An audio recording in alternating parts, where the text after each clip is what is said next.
Je vais laisser la parole à Kevin qui va lire des passages en fait de la Barbe, donc un livre sorti il y a 2 ans maintenant et qui retrace un peu le parcours que j'ai eu il y a quelques années de cela maintenant et donc comme peut-être certains d'entre vous n'ont pas encore eu l'occasion de le lire, on va essayer d'entrer directement dans le vif du sujet.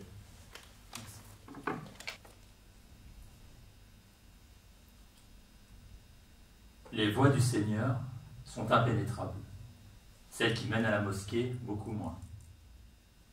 Si nombre de prophètes et d'apôtres ont trouvé Dieu au détour d'héroïques chemins, mon itinéraire a été moins sinueux. Une station de métro a suffi à nous réunir. J'ai simplement accepté l'invitation d'un ami. Il y a du thé et des cacahuètes. A fini de me convaincre d'enfiler un short, des claquettes et ce t-shirt, souvenir des coffee shops d'Amsterdam, sur lequel un doc de cartoon indiquait ma férocité latente et mon appartenance à la secte des Hashichas.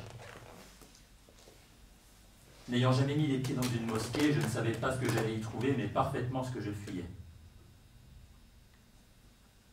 En ce mois d'août 95, où la plupart des caravanes ont déjà franchi la Méditerranée, seuls demeurent à Ménilmontant quelques irréductibles Gaulois. Il faut dire qu'à l'époque, notre village résiste toujours au développement urbain. Pendant les grandes migrations estivales, sa zone sec. Personne au parc de Belleville, personne non plus dans l'unique bar à chicha du coin, refuge d'exilés échoués en bordure de la capitale nord-nord-est. Sur le boulevard, une poignée s'adosse à l'ombre d'une célèbre enseigne d'électroménager. Le bas 20e est une épave. Nous avançons de bâtiments décrépits en chantier de rénovation. J'ai la chance d'habiter une des toutes premières HLM, solide comme ciment. Mais la plupart de mes voisins n'ont ni chiottes, ni eau vive. À mesure que nous approchons de la maison du grand architecte, j'ai de moins en moins envie d'arachide. Je prétexte l'inadéquation de ma tenue, mais mon pote me rassure. Dieu est miséricorde. Trop tard pour reculer. Sur une dizaine de convives, la moitié porte la barbe et l'habit musulman. Un mixte entre la tunique héritée de l'arrière-pays pakistanais et la robe de l'homme d'affaires saoudien. Ça en jette bien plus que ma tenue, 1000 fois vue et revue. L'image de Satan Petit Cœur me vient immédiatement à l'esprit. Vous savez, ce personnage de Dragon Ball, dessin animé culte pour ma génération, m'a ensorcelé au point de devenir l'une des causes de ma précoce déscolarisation.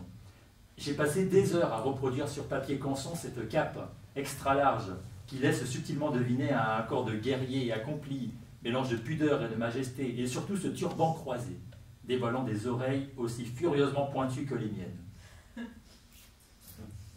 L'une des premières informations qui m'arrive de l'autre monde est justement que le turban s'avère un linceul. Le musulman le garde à portée de main au cas où la faucheuse entrerait dans son champ. Je peine à me concentrer sur le moment présent, mes nouveaux amis pensent, eux, continuellement à leur départ.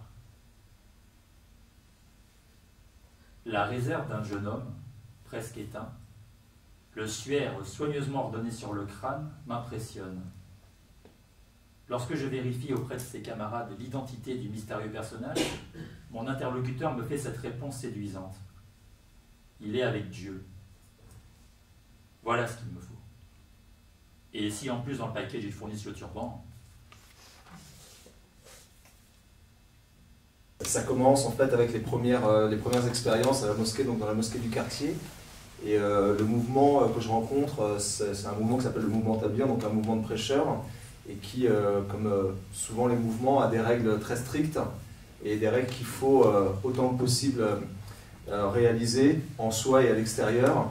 Et ça commence donc par la mosquée, et pour moi c'est extrêmement intéressant pour plusieurs raisons. Et la première des raisons, c'est que, comme tu disais, je me sens utile en fait. Ça veut dire que d'un seul coup, j'ai du sens, je sers à quelque chose. Donc la première des choses en fait qu'il faut faire dans ce mouvement, c'est rendre la mosquée qu'on fréquente, rendre la mosquée vivante. On appelle ça rendre la mosquée vivante, et je trouve la formule assez juste. Il faut en fait que cette mosquée soit tout le temps en activité, un peu à l'image de ce qu'on imagine être la mosquée du prophète. Finalement, c'est un challenge que je prends en fait à bras le corps et avec énormément de plaisir, alors que je n'y connais absolument rien et j'apprends plus ou moins tous les jours à voir comment rendre cette mosquée vivante. Et avec mes copains, des copains du quartier d'abord très proches et puis avec d'autres en fait de quartiers environnants, on s'y attelle et finalement c'est pour ça que je donne un peu l'image du booker d'hôtel qui doit remplir ses objectifs. C'est vraiment comme ça que je le vis à ce moment-là. Et mon premier job finalement, mon premier travail, c'est aussi celui-là. Et c'est un travail qui est très intéressant parce qu'en plus de rendre la mosquée vivante, on a vraiment le sentiment de rendre le quartier, ouais, lapsus révélateur, le quartier moins craignos, le quartier moins dur, moins violent, moins dur à vivre. Et finalement, ça devient une espèce de soupape pour beaucoup de jeunes en fait, qui sont dans ma situation, enfin dans la situation dans laquelle j'étais il n'y a pas si longtemps que ça. Et je suis celui qui leur sert de porte d'entrée. Et ça, c'est quelque chose de très gratifiant. Et c'est quelque chose qui continue de poursuivre, en fait, qui continue en fait de fonder ma légende. Et je deviens celui dont on parle. Si voilà, un jour tu as quelque chose qui ne va pas, tu as un problème, ou alors tu as envie de souffler un peu de la violence de la rue, tu sais que tu peux aller voir Omar à la mosquée. Et puis là-bas, on y mange les fameuses Pringles. Faut peut-être pas faire de pub, mais bon, hein, les chips avec le logo moustachu. Et on y parle jusqu'à pas d'heure parce que souvent les jeunes dans les quartiers sont des oiseaux de nuit. Et nous, en fait, la mosquée est ouverte à n'importe quelle heure. Il nous est arrivé très souvent d'aller justement à la rencontre des jeunes du quartier et d'ailleurs aux heures où personne ne va les voir, mis à part la police. Et finalement, de les ramener un peu avec nous et de rester 1 heure, 2 heures, peut-être toute la nuit. Parfois, certains restaient plus longtemps. Et en fait, j'ai vraiment le sentiment, déjà d'une, de récupérer un peu, voire beaucoup d'estime, et puis de me rendre utile. Cher Saïd Khan est dans la place. Qui ça? Un grand maître venu d'Inde. D'où ça? À ce moment-là, ma relation avec le second territoire le plus peuplé de la planète se limite à un contact avec ses représentants relégués dans le métro parisien pour y écouler pistaches et autres arachis hippo gaéa. Que Dieu me pardonne, mais je fais alors le lien entre l'important visiteur qu'est le cher et l'offrande qui m'a été faite sur la terrasse. Mon père aurait-il vu juste en me conseillant la méfiance?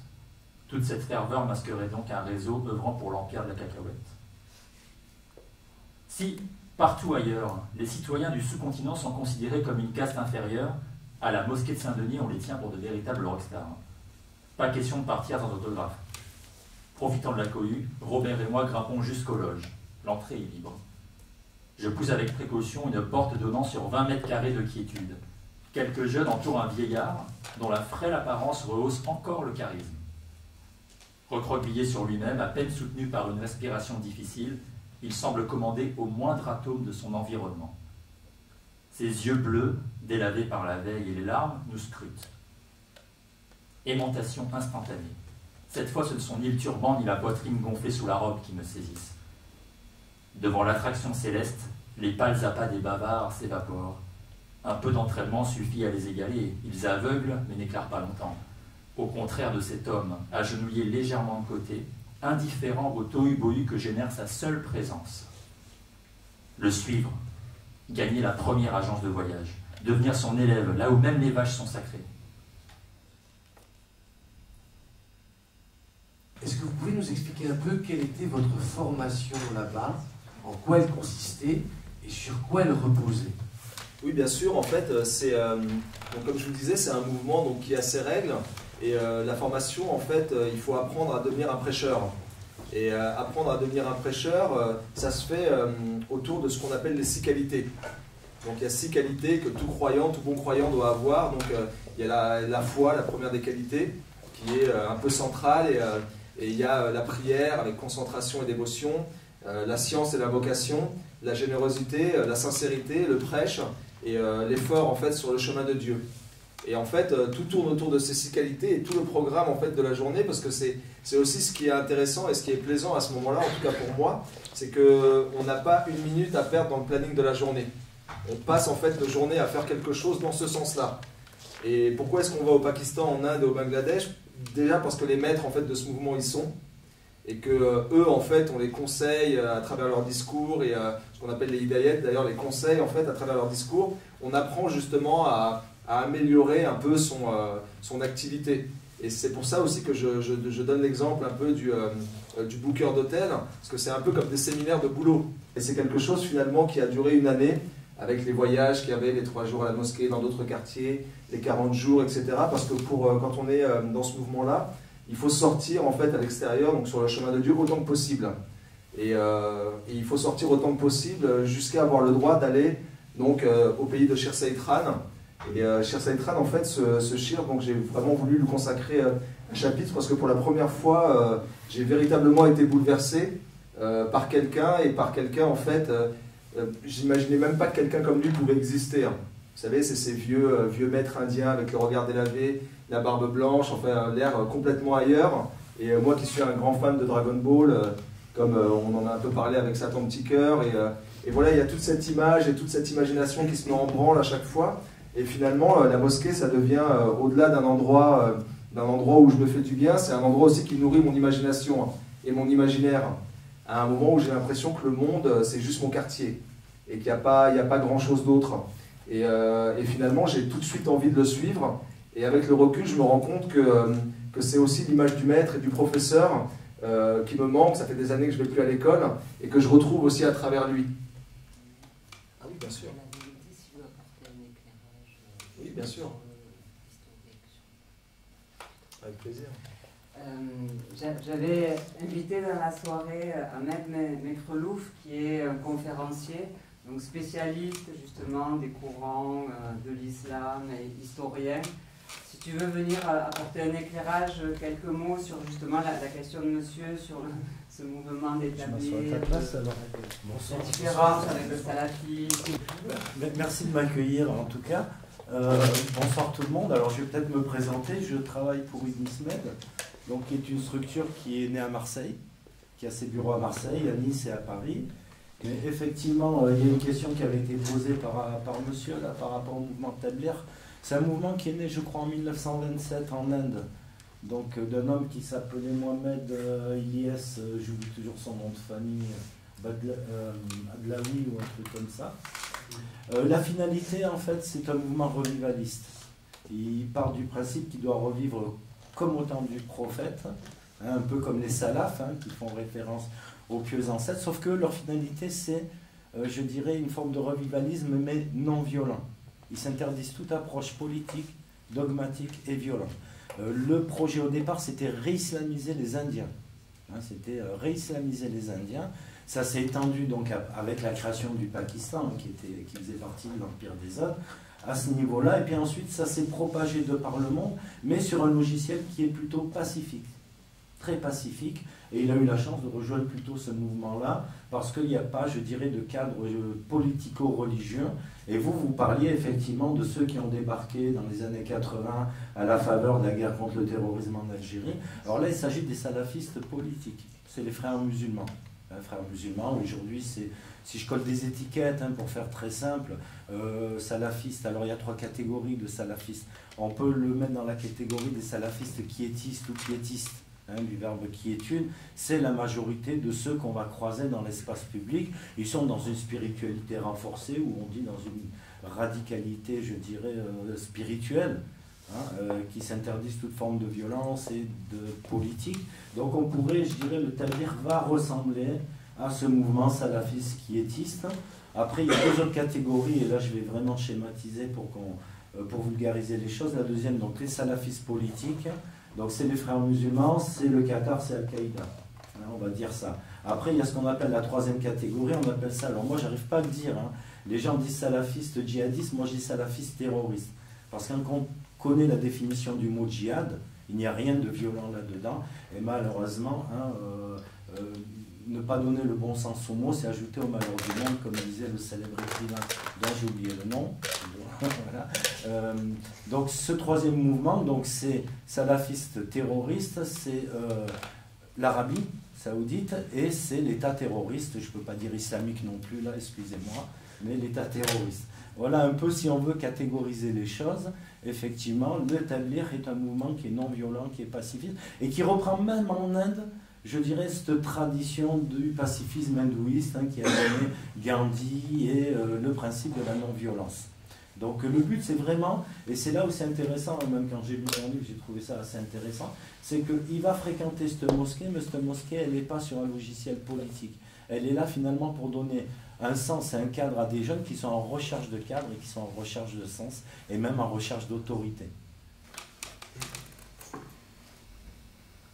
Toussaint 96, kilomètre 6135. Après la rencontre avec Shahid Sadkan, entreaperçu entre deux RER, l'arrivée à Karachi constitue le second véritable choc de ma vie spirituelle.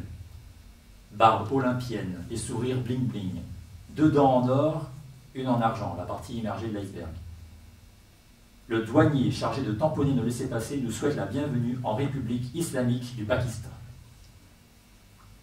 À l'aéroport, on nous accueille avec déférence, bien calé sur la banquette en sky d'un rickshaw jaune poussin. Nous progressons à travers toute allure entre les multiples véhicules de la mégalopole, direction l'immense mosquée servant de QG aux voyageurs de notre espèce.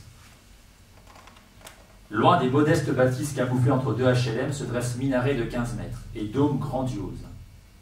À l'entrée, un bassin, entouré de tabourets.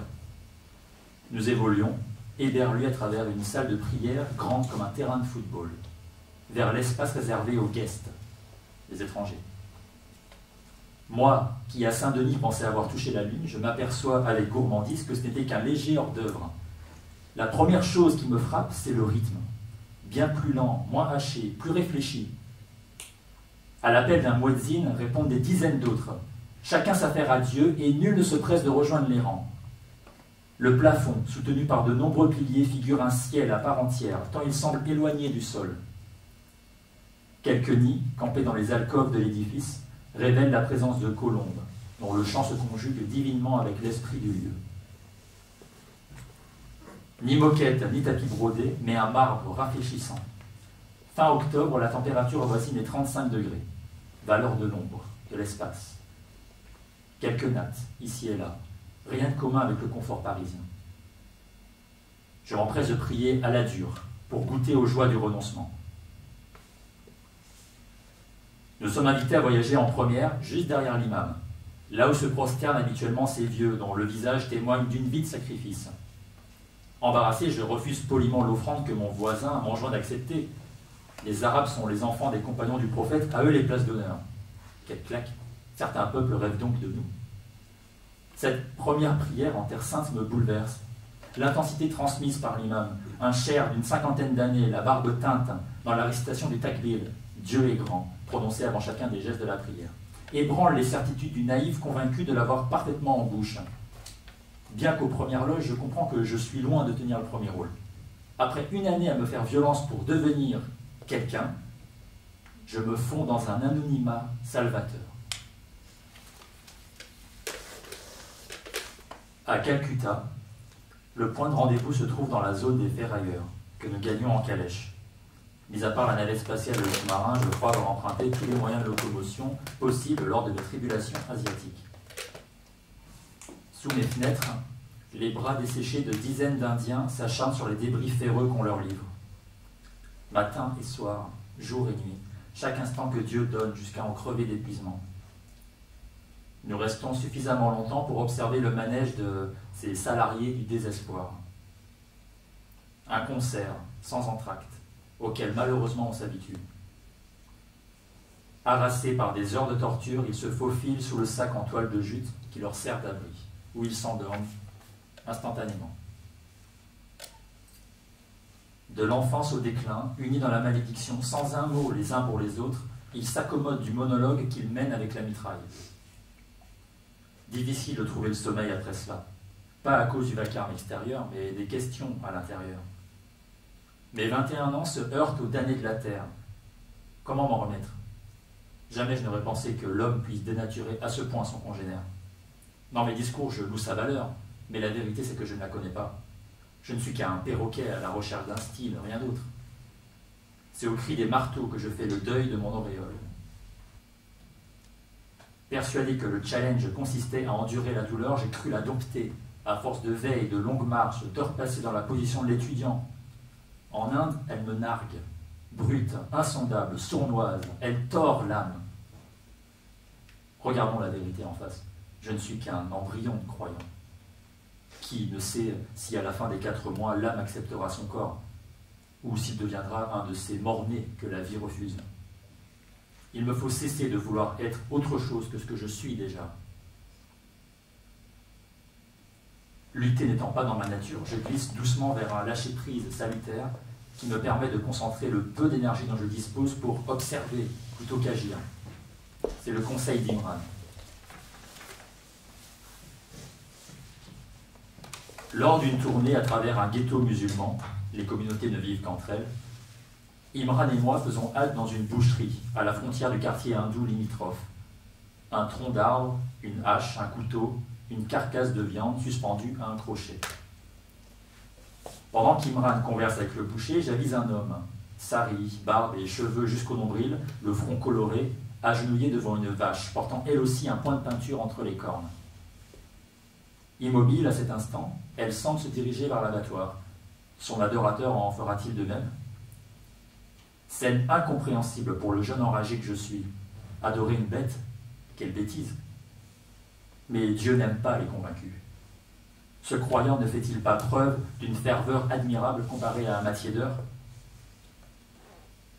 Pour me rassurer et lui donner un peu de crédit, je me dis qu'à la suite de ses pères, il agit par tradition. Pourquoi en serait-il autrement de moi? Ma religiosité ne serait pas, comme la sienne, le fruit d'un conditionnement? Là, je voulais juste m'arrêter un instant parce que ce passage en Inde est vraiment important pour moi. Parce que au Pakistan, vraiment, quand on arrive, ce voyage-là, il y a vraiment les 40 jours au Pakistan, les 40 jours en Inde et au Bangladesh. Et le Pakistan, on appelle ça l'usine. Pourquoi est-ce qu'on appelle ça l'usine? Parce que quand on y arrive, déjà, il y a la mosquée qui est incroyable. C'est vraiment c'est des bâtiments gigantesques avec des milliers de personnes qui vont et qui viennent, des turbans énormes, des cannes, etc. Et en fait, les discours durent 2h30, les gens sont assis en pleurs. À la fin du discours, des milliers de personnes se lèvent et partent dans des groupes dans le monde entier. Enfin, on a vraiment l'impression, et c'est ce que je dis aussi dans le livre, quand j'arrive vraiment dans cet endroit, je me rends compte que je fais partie d'un mouvement qui me dépasse, de quelque chose de beaucoup plus grand que moi et dont j'imaginais à peine les contours en étant dans la mosquée du quartier ou en allant dans la mosquée de Saint-Denis, qui est un peu le centre de ce mouvement en France. Et en fait, on est pris par cette action et tout est fait justement pour finalement qu'on ne réfléchisse pas tant que ça. Et je pense qu'il y a une certaine sagesse à commencer par le Pakistan pour mortifier un peu son corps avant que l'âme y prenne aussi son compte. Et finalement, après ça, l'Inde arrive. Et l'Inde, pour moi, c'est vraiment... D'ailleurs, tous les voyages que j'ai fait après, je les ai seulement fait en Inde. Je ne suis plus jamais retourné au Pakistan. Je suis retourné aussi une autre fois au Bangladesh. Parce que l'Inde, en fait, c'est un pays qui m'a énormément frappé. Pourquoi? Parce que pour la première fois, je me suis rendu compte finalement qu'il y avait un monde autour de moi et que ce monde-là vivait des choses que j'osais même pas imaginer. Cette scène à Calcutta, j'ai vraiment voulu la mettre dans le livre parce que pour aller d'Inde en fait au Bangladesh, il n'y a pas d'autre transport que de traverser la jungle. Enfin, à l'époque, c'était comme ça. Et il faut s'arrêter à Calcutta. Et à Calcutta, on s'arrête dans ce qu'on appelle le quartier des ferrailleurs. Et le quartier des ferrailleurs, c'est un quartier où en fait il y a des dizaines d'Indiens qui sont là de tous les âges, femmes et hommes, et en fait et qui passent leur vie, leur journée, c'est au-delà de leur journée, ils passent leur vie à taper en fait sur de la ferraille qu'on leur amène, et jusqu'à ce que la ferraille s'aplatisse, ils la posent dans un coin, on leur en amène encore, etc.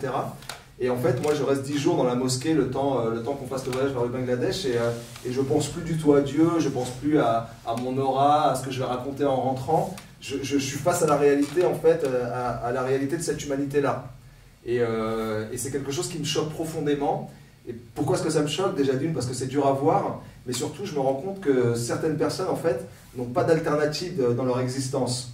Je ne vois pas comment ces gens, en fait, vont pouvoir s'en sortir.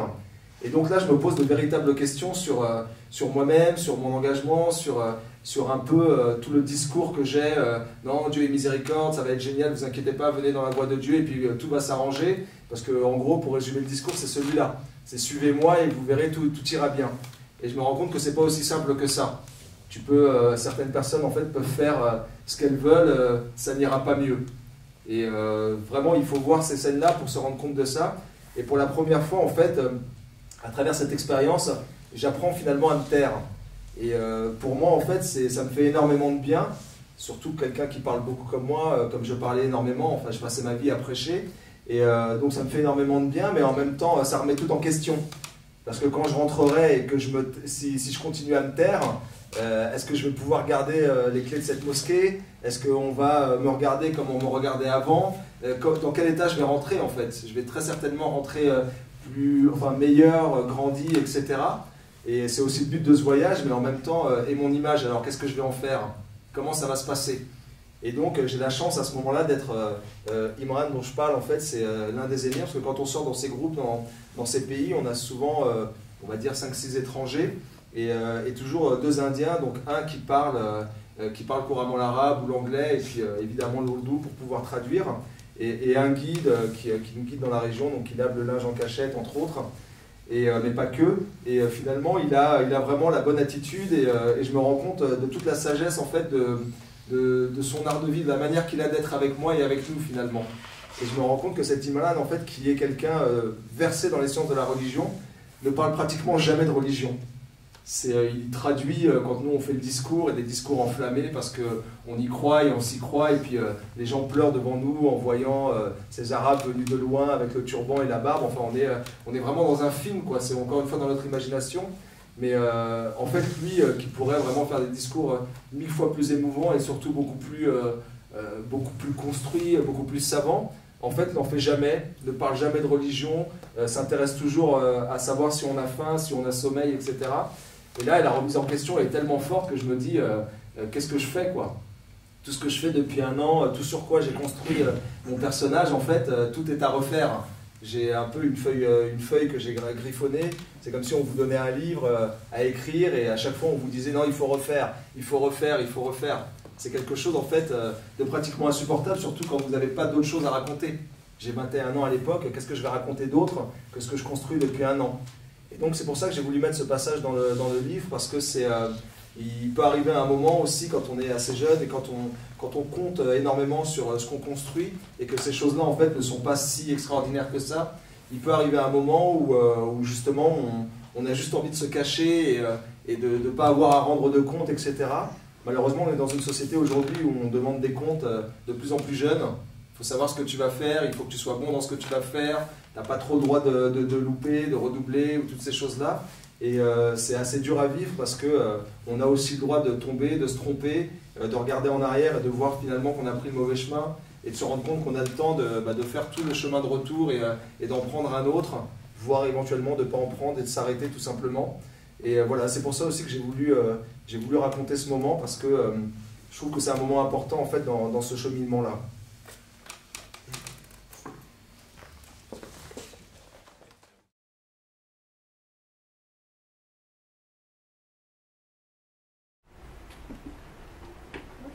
Comment ils ont réagi votre entourage, que ce soit vos parents ou les amis que vous fréquentiez avant d'aller à la mosquée? Alors pour les parents, en fait, ça a été, comment vous dire, ça a été un soulagement, mais de très courte durée. Pourquoi? Parce que mes parents ont eu beaucoup de mal en fait à voir leur garçon quitter l'école. Mon père me l'a dit, il l'a avoué là, il y a 2-3 ans, pendant que j'écrivais le livre, il y a 3 ans, et il m'a dit le jour le plus sombre de ma vie, c'est quand tu as arrêté l'école, quand tu m'as dit que tu as arrêté l'école. Ça a été pour lui un drame, et finalement, en fait, en étant dans la rue, en traînant, ils sont allés me chercher 1 fois au commissariat, 2 fois, puis la prison, etc. Et pour eux, en fait, ils étaient face à une situation qui les dépassait, et ils ont peut-être pu avoir l'impression, en tout cas c'est ce qu'ils me disent, en arrivant à la mosquée, que peut-être il y avait une rédemption possible, en fait, un autre chemin qui était en train d'être pris. Sauf qu'à ce moment-là, on était en 95. En 95, vous n'étiez certainement, je ne sais pas si vous étiez né en 95. Ça dépend. Non, ouais, ça dépend. Mais en 95, il y a eu, peut-être que vous en avez entendu parler, une période qui ressemblait beaucoup à celle qu'on connaît depuis 2 ans en France, avec les attentats du RER à Saint-Michel. Et donc, c'était une période en fait qui était bouleversée en France par le terrorisme. Et on a commencé à parler des barbus entre 10 000 guillemets à ce moment-là. Et c'est à ce moment-là en fait que moi, leur fils, en fait, j'arrive à la mosquée et je fais pas les choses à moitié. Je me laisse très rapidement pousser la barbe, je porte le turban, je mets le qamis et je suis à la mosquée jour et nuit. Et mes parents en fait sont en train de me voir me transformer de cette manière-là, au moment où à la télé on n'arrête pas de parler des barbus. Le premier voyage que je fais au Pakistan, le Pakistan à l'époque c'est la Syrie d'aujourd'hui. Quand on vous disiez que vous alliez au Pakistan, c'était dramatique, enfin voilà quoi. Donc pour répondre à votre question,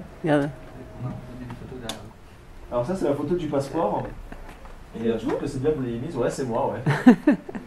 J'ai changé un peu. Hein.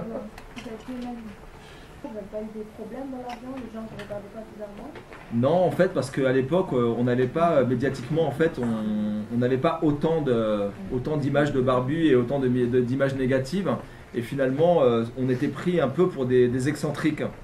Les gens nous voyaient, parce que vous voyez, j'avais un turban de 2 mètres, parfois je mettais une fleur dedans, enfin voilà quoi. Moi, ce qui m'intéressait, c'était le look. Et c'est ce que je dis au début du bouquin. Ce qui m'intéresse aussi, c'est de me construire un personnage. Et de dessiner en fait le costume de ce personnage. Et du coup en fait on avait vraiment le bâton, enfin voilà, il y avait, je m'amusais sur le look, je me souviens des chaussettes en cuir que j'avais trouvées, que je mettais avec des sabots suédois, et je trouvais ça marrant, et ça faisait en fait, ça donnait l'effet escompté. Qu'est-ce que c'était? C'est qu'on me regarde. Vous vous souvenez, je vous ai dit au début que j'avais pas mal d'acné, et qu'on me charriait souvent dans le quartier pour mon acné. Là, plus personne me charriait. Les gens étaient tellement concentrés, ils ne savaient plus s'il fallait regarder le turban, la barbe, les chaussettes en cuir, le bâton, enfin, ils ne savaient plus où donner de la tête. Et pour moi, c'était gagné. C'était largement suffisant. Et finalement, en fait, les gens nous prenaient souvent pour des excentriques.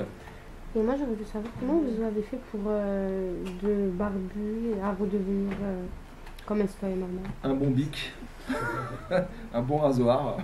Non, plus sérieusement, ça a pris un peu plus de temps. Mais il y a eu tout un cheminement en fait qui est passé par l'un des cycles.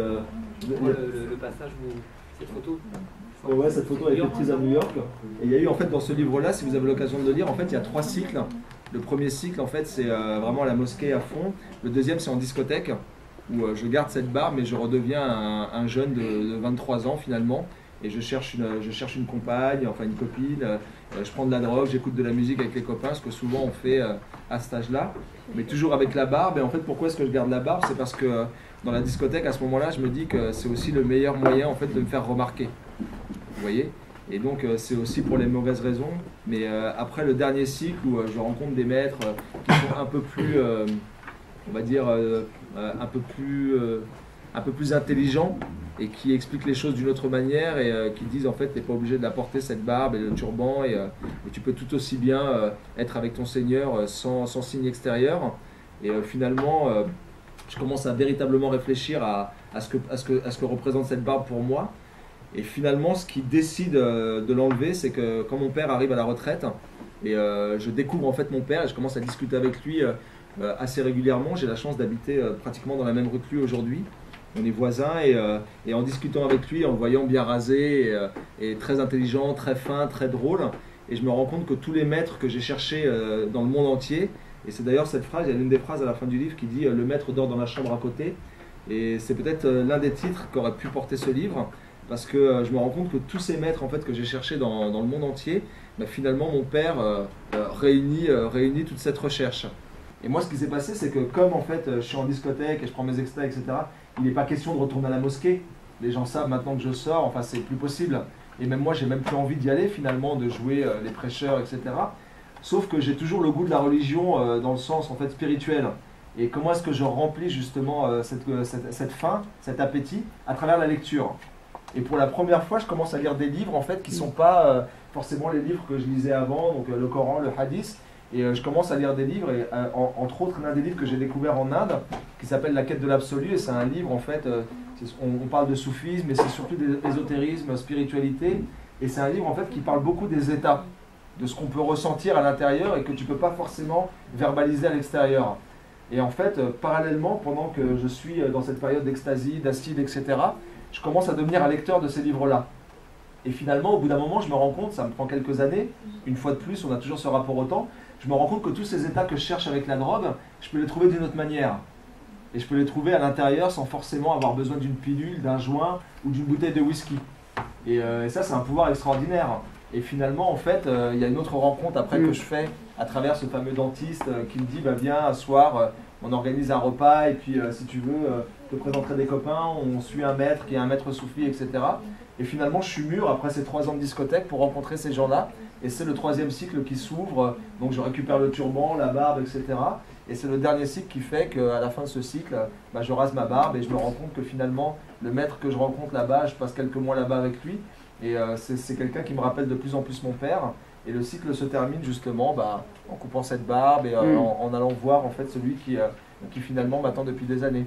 Et on a eu une discussion avec mes parents et je leur ai dit, mais vous vous rendez compte que tout ce que je fais, depuis que je le fais, c'est parce que je fuis votre regard. J'ai l'impression en fait de tellement vous décevoir que je veux pas au moins vous faire l'offense en fait d'être présent devant vous. Et mes parents en fait, c'est la première fois d'ailleurs que j'ai presque vu mon père pleurer et qui m'a dit mais non pas du tout. On pense pas ça, nous la seule chose qu'on veut c'est que tu t'en sortes, que tu trouves une famille, etc. Donc ma mère est une femme, enfin vous voyez il y a toujours... Mais voilà, en fait pour eux il y a eu une incompréhension qui a duré presque 20 ans. Ben, moi je leur ai expliqué toute la difficulté que j'avais justement avec tous les diplômes que je n'ai pas, le fait de ne pas avoir été à l'école, de trouver un travail qui me permettait d'avoir des fiches de paye correctes pour avoir un appartement, enfin toutes ces choses-là. Et on a eu une vraie discussion entre adultes, si j'ose dire, et elle est venue à 35 ans, quoi, au bout de... Donc c'est une honte de soi en fait. Complètement, complètement. Et une honte assez paradoxale parce que tout ce que j'ai fait, et c'est ce que j'explique au début du livre, moi ce que je me dis, quand j'arrive à la mosquée, je me dis, moi mon raisonnement est assez simple. À la maison, tout le monde aime Dieu, donc si je vais dans la maison de Dieu, tout le monde va m'aimer. Et en fait, tout ce que je fais, je le fais en fait pour leur plaire, pour qu'ils récupèrent, après toutes ces années d'errance dans la rue, la prison, tout ça, pour qu'ils récupèrent finalement leur fils adoré. En fait, c'est le produit d'une incompréhension et d'une honte, vraiment c'est le mot, mais d'une honte en fait finalement qui n'a pas lieu d'être. T'as pas à avoir honte de ne pas savoir où tu vas à 15 ans, quoi. Enfin même à 20 ans, à 25 ans, t'as pas à avoir honte de te chercher, il n'y a pas de honte à avoir.